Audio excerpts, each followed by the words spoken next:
The Nevada Democratic presidential caucuses take place tomorrow, but the action is already underway with a massive number of voters who've already turned out early. As Amna Nawaz reports, it is the first contest with a diverse population that more closely resembles the demographics of the Democratic Party. My name's Jamie, and we're just making sure everyone's up to date with their voter registration.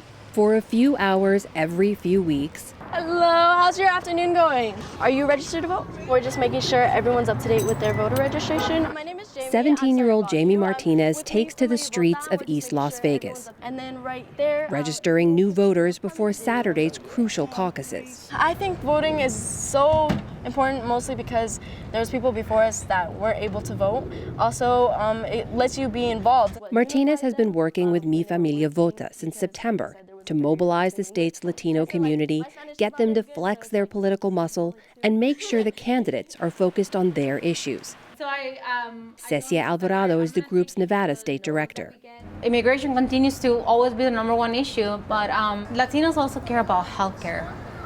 They care about the environment, they care about the effects of climate change, and the effects of climate change are affecting our community the most. Statewide in Nevada, Latinos today comprise 29% of the population, African Americans 10%, and Asian Americans nearly 9%. Democratic candidates know the numbers and are now fighting for those votes.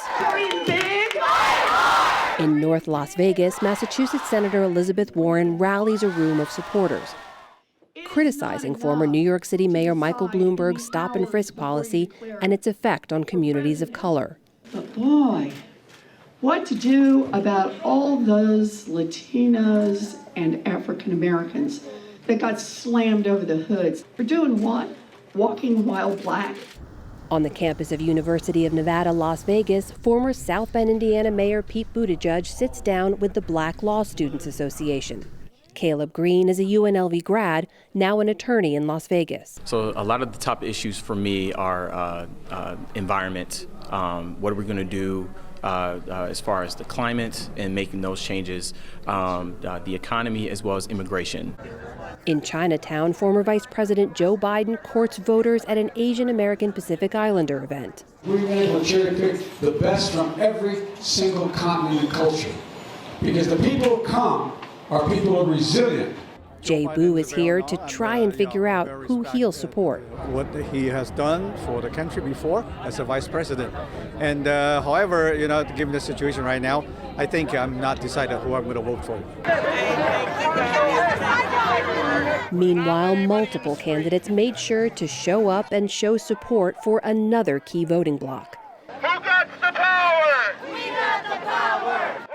Members of the powerful Culinary Workers Union, some of whom were picketing this week as part of a labor dispute.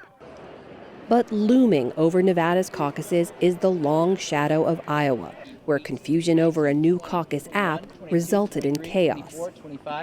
Democratic National Committee Chair Tom Perez promised a different ending in Nevada. What do you say to voters who saw what happened in Iowa and are worried a similar thing could happen here? We've gone to school on Iowa, and we have a great team of folks. We are continuing to make sure that everyone's prepared for Saturday, and I'm really proud of our team. We've got all hands on deck.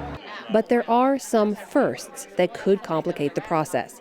The state's using a new caucus calculator to tally results, preloaded onto iPads and distributed to volunteers. And then I hit let's go. Over the last week, Nevada Democrats have hosted over 50 training sessions like this to prepare precinct chairs and site leads like Ann Germain. I'm a little apprehensive. I certainly have questions, which is wonderful that they have these trainings for me to come to, because I do want to be well informed and I want to know what I'm doing and help the process.